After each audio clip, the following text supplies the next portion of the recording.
el arca de Dios, ese mueble que representaba la presencia de Dios, lo pusieron sobre un carruaje con unas varas y lo mandaron de nuevo a donde los judíos. Pero primero pasó por dos otras ciudades de los filisteos, por la ciudad de Gat y de Crom. Y en las tres ciudades paganas donde estuvo el arca de Dios produjo el mismo efecto: tumores y ratas, mortandad en el medio de los pueblos que habían osado retirar la presencia de Dios del lugar de donde Dios debía estar. Pero después al final la mandaron a Israel. Y ahí permaneció el arca de Dios por varios años. Por varios años.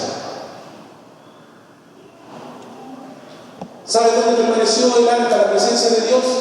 Permaneció ignorada. Permaneció en un lugar donde simplemente en la casa de un hombre, y la casa de ese hombre era bendecida porque la presencia de Dios vivía ahí. Pero vivía en una casa, vivía en un lugar, no era el centro de la adoración del pueblo. Y ya la presencia de Dios no era parte del pueblo. Pero fíjate que mientras estuvo en la casa de ese hombre, la presencia de Dios bendijo la casa de ese hombre. Y por eso te digo que si quieres bendición de Dios, necesitas tener la presencia de Dios morando en tu vida. Y llevar a ser tú el elemento que sea capaz de establecer la presencia de Dios también en tu familia y en tu casa. Y cuando David rescate el arca, cuando David desea la primera medida que toma David como rey de la nación, en segunda de Samuel, los primeros capítulos del libro de Samuel, la primera medida que toma el rey recientemente electo, recientemente puesto sobre la nación, es traer de nuevo el arca de Dios a la ciudad de David, a Jerusalén. Lo primero que hace, a Jerusalén, un incidente allí porque alguien manipuló. Lo primero que hace, pero ocurrió un incidente allí porque alguien manipuló el arca y tuvo que morir. Un israelita manipuló incorrectamente el arca y tuvo que morir por el celo de Dios. Pero allí el arca se fue durante 3 meses a la casa de un hombre que se llamó Obed-Edom. El arca de Dios representaba la presencia de Dios en medio del pueblo. Y durante esos 3 meses que permaneció el arca en la casa de Obed-Edom, dice la escritura que Dios bendijo a Obed-Edom y bendijo todo cuanto él tenía. ¿Cuántos de los que están aquí desean bendición de Dios? De verdad, levanta tu mano si deseas una bendición de Dios. Pero eso es una cosa, lejos de la presencia de Dios no hay bendición. Necesitas la presencia de Dios en tu vida para que Dios pueda bendecirte. Para que Dios pueda traer bendición, para que Dios pueda traer salud, para que Dios pueda traer prosperidad, para que Dios pueda traer de nuevo alegría a tu casa. Necesitas que la presencia de Dios vuelva a ser el centro de tu vida creyente, tu vida como creyente, tu vida cristiana. No hay bendición de Dios lejos de la presencia de Dios. Y la segunda gran verdad es que la presencia de Dios trae bendición en la vida de la gente.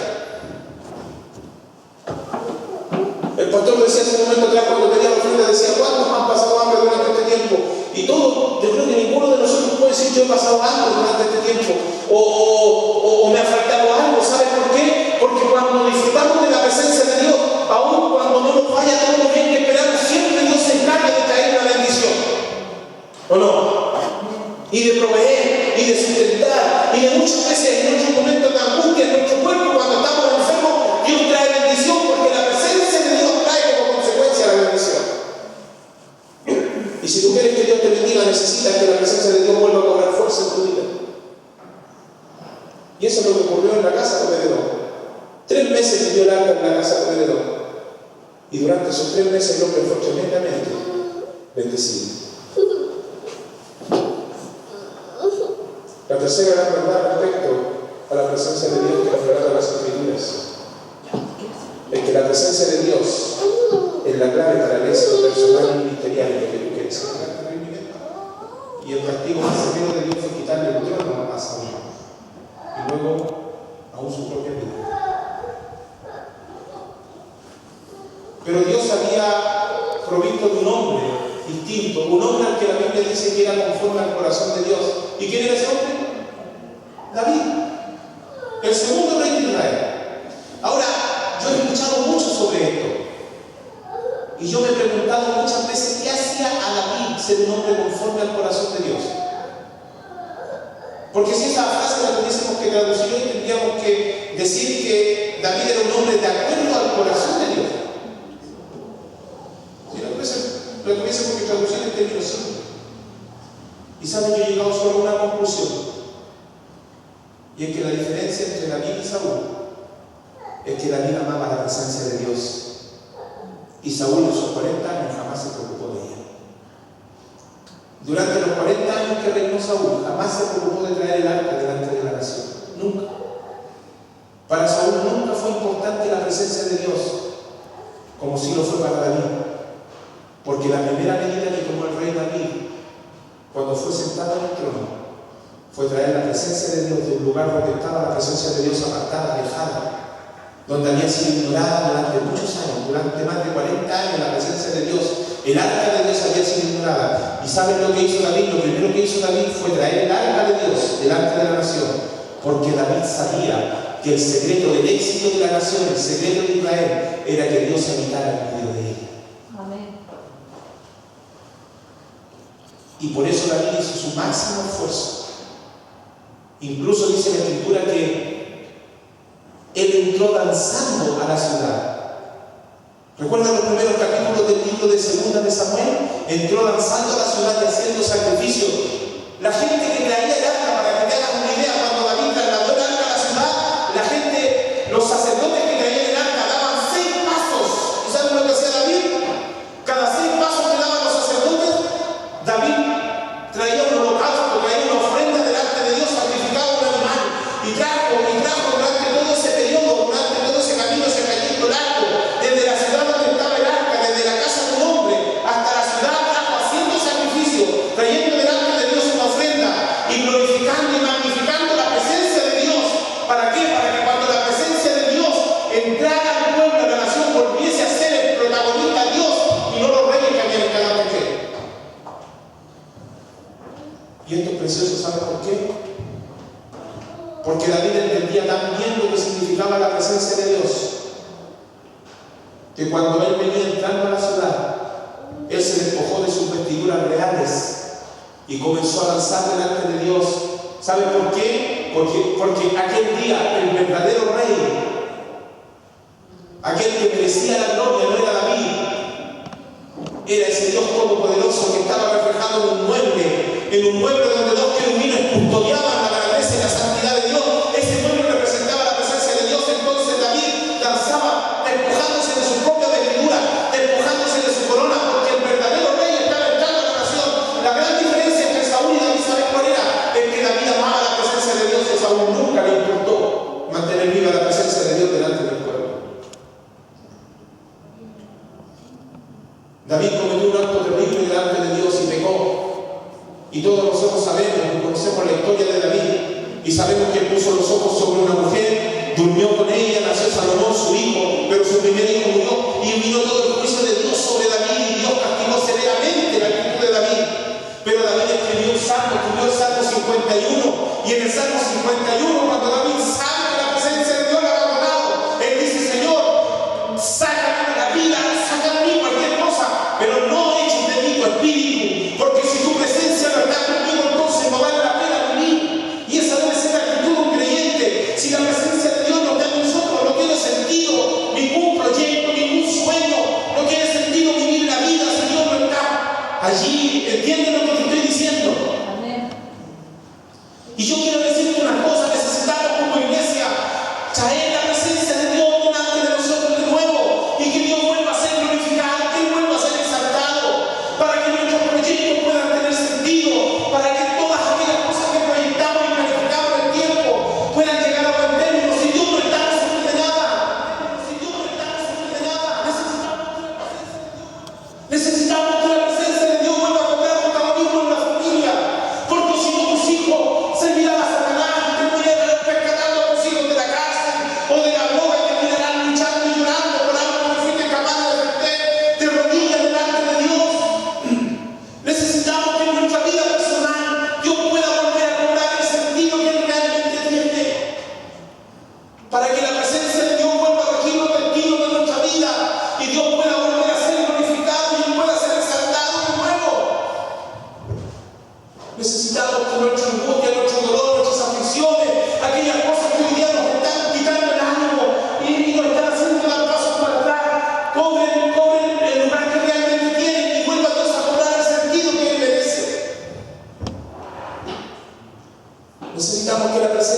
vuelva a ser una realidad evidente en medio de nuestros cultos. Necesitamos que Dios vuelva a glorificarse haciendo sanidades, prodigios, señales y milagros. Pero eso solo lo puede hacer la presencia de Dios. No hay nadie aquí con suficiente poder para poner las manos sobre alguien, para que alguien pueda tener sanidad. No hay nadie con suficiente poder para eso en este lugar, sino el Dios obrando a través de nosotros. Necesitamos volver a poner a Dios como el centro del universo. Pero para eso primero Él tiene que ser el centro de nuestra vida personal. ¿Quieres tener éxito en tu proyecto? Trae la presencia de Dios. No haga lo que hizo Saúl ignoró la presencia de Dios. Durante sus 40 años de gobierno, David lo primero que hizo fue traer la presencia de Dios, porque sabía que de eso dependía el que él fuese un hombre exitoso en aquello que Dios le había planteado como desafío, gobernar una nación. Es posible recuperar la presencia de Dios cuando la hemos perdido, sí, porque el arrepentimiento por nuestros pecados, por nuestra falta, por nuestra flaqueza, por haber ignorado a Dios, nuestro arrepentimiento es la herramienta necesaria para poder traer de nuevo la presencia de Dios en nuestra vida personal y en nuestra vida como iglesia. Queremos que la gente de afuera conozca a Cristo, sí, y lo van a conocer el día que nosotros reflejemos la luz de Dios a través de nuestra vida personal, a través de nuestras familias. La gente querrá tener lo que nosotros tenemos, pero necesitamos que la presencia de Dios vuelva a reflejarse de nuevo en nosotros de una manera especial. Quiero pedirte que te pongas de pie por un momento. Vamos a orar al Señor. Quiero pedirte que te pongas de pie por un momento. Vamos a orar al Señor. Sin la presencia de Dios no hay vida espiritual posible.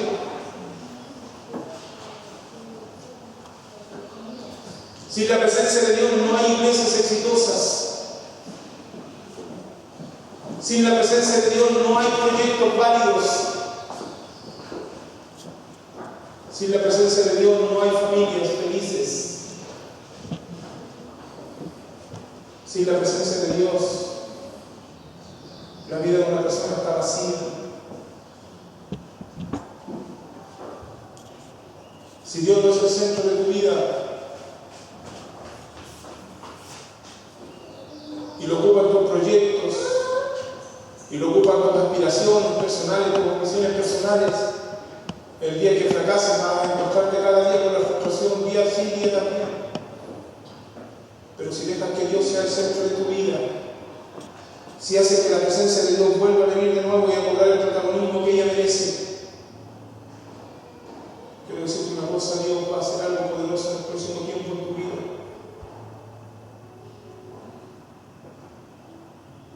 A lo mejor sin ni siquiera haber cometido grandes pecados, hemos apartado la presencia de Dios de nosotros porque hemos dedicado tiempo a otras cosas. Pero en esta mañana el río de Dios sigue fluyendo para saciar nuestra necesidad espiritual, para saciar nuestra sed de Dios. La presencia de Dios es inagotable. Y yo quisiera que en el lugar donde estás tú levantaras tus manos y dices: Señor, yo necesito tu presencia de nuevo en mi vida.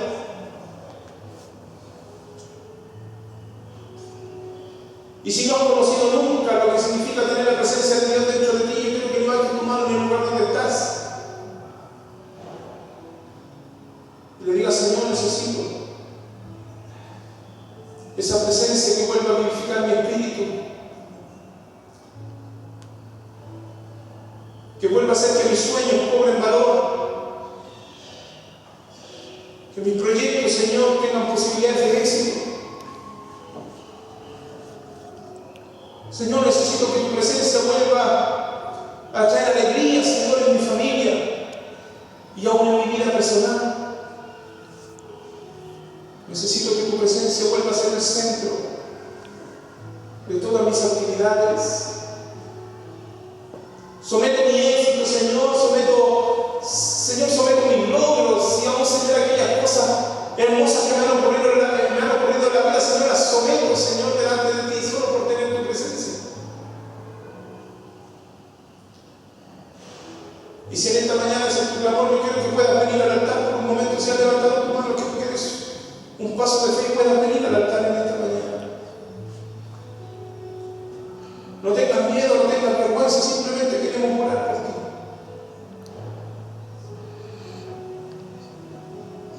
Puedes venir en un acto de fe, sale levantando tu mano. Yo quiero que puedas venir por un momento aquí.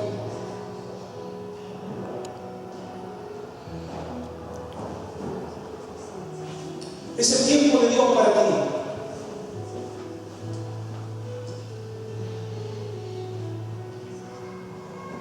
Recuerdo la historia de un misionero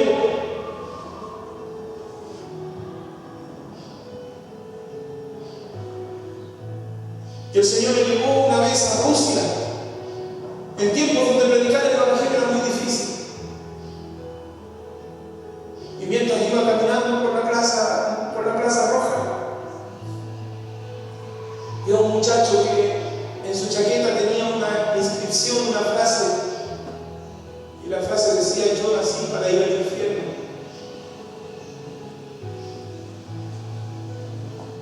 Aquella era una mañana muy fría cuando él se encontró con ese muchacho. Entonces este predicador se acercó a él y le dijo: mira, yo quiero que tú me des 5 minutos de tu vida para explicarte por qué razón tú no naciste para ir al infierno. Y comenzó a hablar con él. A los 10 minutos ese muchacho estaba de rodillas delante de Dios. Y cuando el predicador se despidió de él, el muchacho sacó su chaqueta en una mañana muy fría y la arrojó a un basurero. Este hombre se acercó y le dijo: pero hace mucho frío, ¿cómo te vas a ir sin chaqueta? El muchacho le dijo: mira, sabes, yo prefiero irme sin la chaqueta, pero con Cristo en el corazón. Yo no sé cómo has venido hoy a la casa del Señor, pero puedes irte de dos maneras en esta mañana. Puedes irte con un enorme vacío en tu corazón, con tu corazón vacío, lleno de preguntas. O puedes irte con tu corazón rebosando de gozo, sabiendo que Dios vive dentro de ti. Esta es una mañana especial. Y seguramente muchos de los que están aquí, Dios te ha seguido por mucho tiempo hasta este día para encontrarse contigo.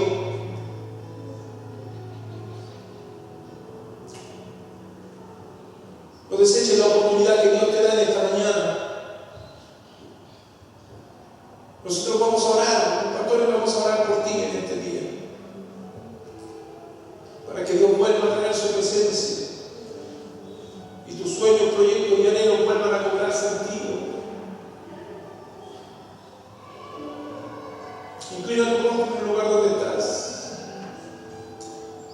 Dile: Padre, en el nombre de Jesús te damos gracias, Señor.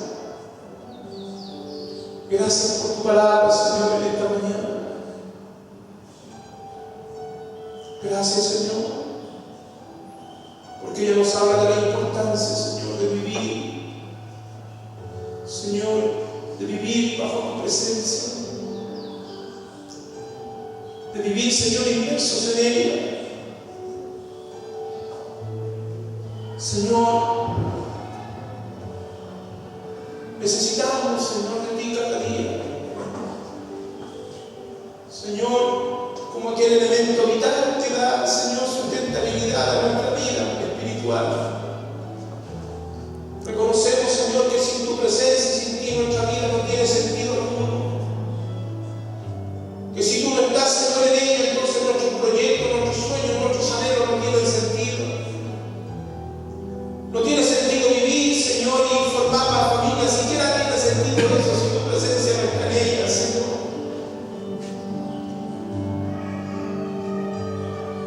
En esta mañana declaramos nuestra necesidad de ti, Señor. Declaramos, Señor, mucho que necesitamos que tu presencia vuelva a ser el centro, Señor, de nuestra vida. Que vuelva, Señor, a haber un fluir de tu gloria sobre nosotros, Señor. Para que como personas, como familias, como iglesias, Señor, volvamos, Señor, a encontrarnos con el éxito, Señor, con la bendición, y no seguir chocando de frente cada vez con la derrota, Señor. Y nos enfrentamos a una de esas batallas que la vida nos plantea. Señor, yo quiero pedirte que bendigas la vida de aquellos que están, Señor, aquí adelante ahora. Y puedas traer, Señor, tu espíritu, tu presencia, Señor, de nuevo sobre la vida de mis hermanos. Señor, de una manera especial para fluir, Señor, en este día. Y tu presencia, Señor, pueda llenar el vacío, Señor, de nuestro corazón. Toca, Señor, transforma, Señor, lo que necesita ser transformado, lo que necesita ser cambiado, Señor. Y permite que tu presencia, Señor, vuelva a ser el centro de nuestra vida, Dios. Gracias te damos, Señor, en este día, por tu palabra, Señor, y por este tiempo, en el nombre poderoso de Jesucristo, nuestro Salvador. Amén. Amén.